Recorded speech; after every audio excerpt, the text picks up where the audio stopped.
I did it. Got it taken care of. Last year, I talked about firing my doctor because I knew he was gonna call me up and say, hey, your cholesterol's high, let's get you on statins. And to that, I say, fuck no. I talked about finding a doctor who knows more about nutrition than about a prescription pad, and that's all they give a shit about. And I just finished, and I'm good to go, but now let's talk about the results that are going to be coming. I didn't even realize this when I sat down with my new doctor about how much, the hormone conversation would come into play with what I'm dealing with. And as much as I like to be in denial about getting older, as a woman, we can't do that.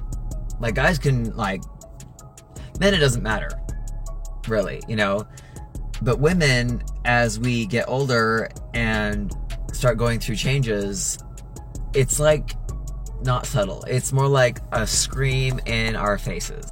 And because I've been so big into building muscle for the last 20 years, so big into, being in the gym life, hormones play a huge part in that.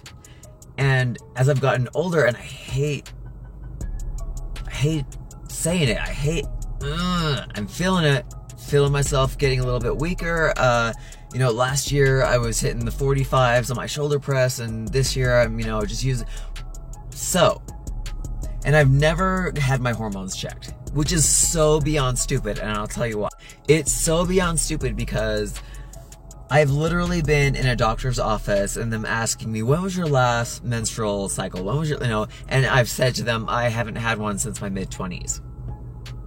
And it's never been, oh, we should look into that. We should see what's going on. That's never been a conversation. I had a nurse practitioner say to me one time, and I quote, well, it's possible you went through menopause and didn't even know it.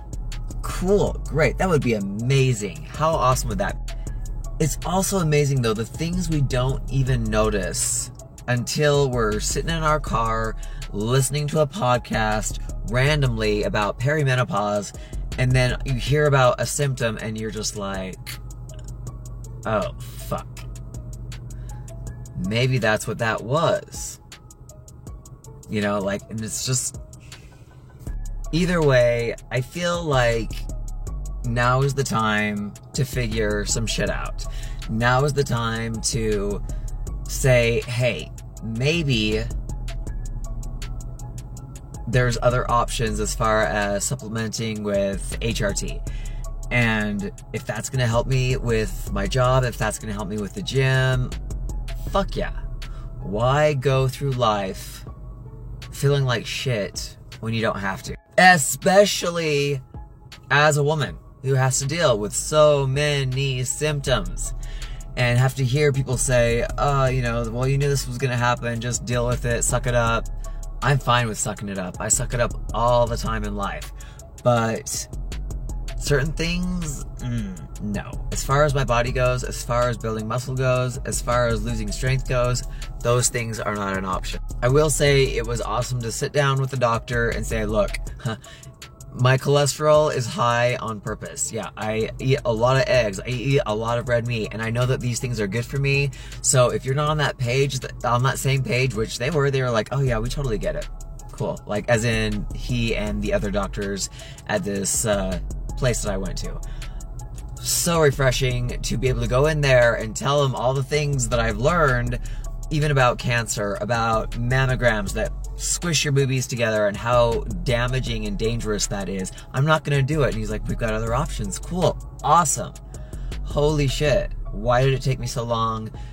Because we get into this mode, and we've dealt with this our entire life, especially if you're Gen X, where we just trust these doctors. We trust what they're doing. We trust, hey, you want to do a biopsy? Cool, there's a lump in there. Here, go ahead and prick it with a needle and let everything spread out and cause more problems so that you can charge me to fix this shit. Fuck no. Fuck no. Which is why I've urged so many people, if you've got so many symptoms that your body shouldn't have and you want to get rid of them, look into carnivore. Look into this elimination diet.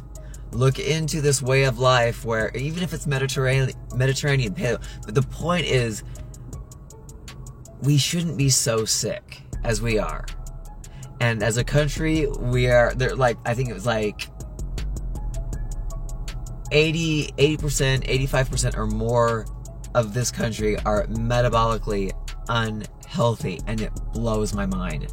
But not really, because we've been conditioned to consume so much shit no matter what's in it, and we've been conditioned to, oh, it's FDA approved, that means, no, it doesn't mean shit. It's a selling point to put garbage in your body to make you sick, so you go to these doctors that don't know dick about nutrition so they can prescribe you shit. Shout out to everyone out there who's never been on Ozempic and will never be on Ozempic. I applaud you. Every day I try to learn more and more about the human body, more and more about nutrition, more and more about the garbage we are subjected to that we are told is okay.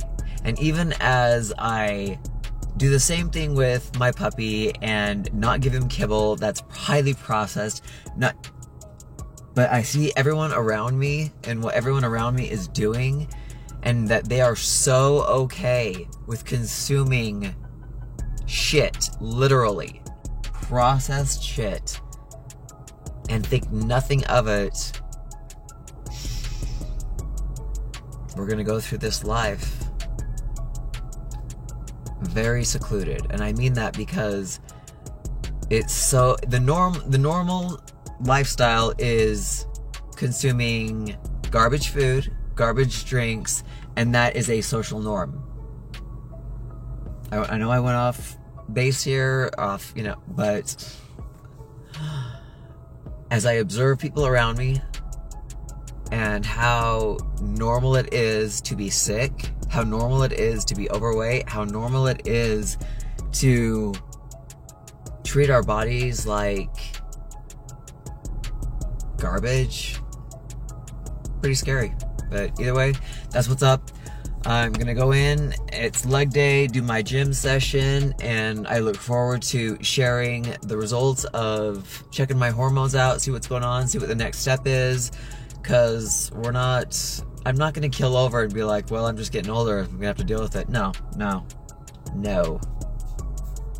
Not today.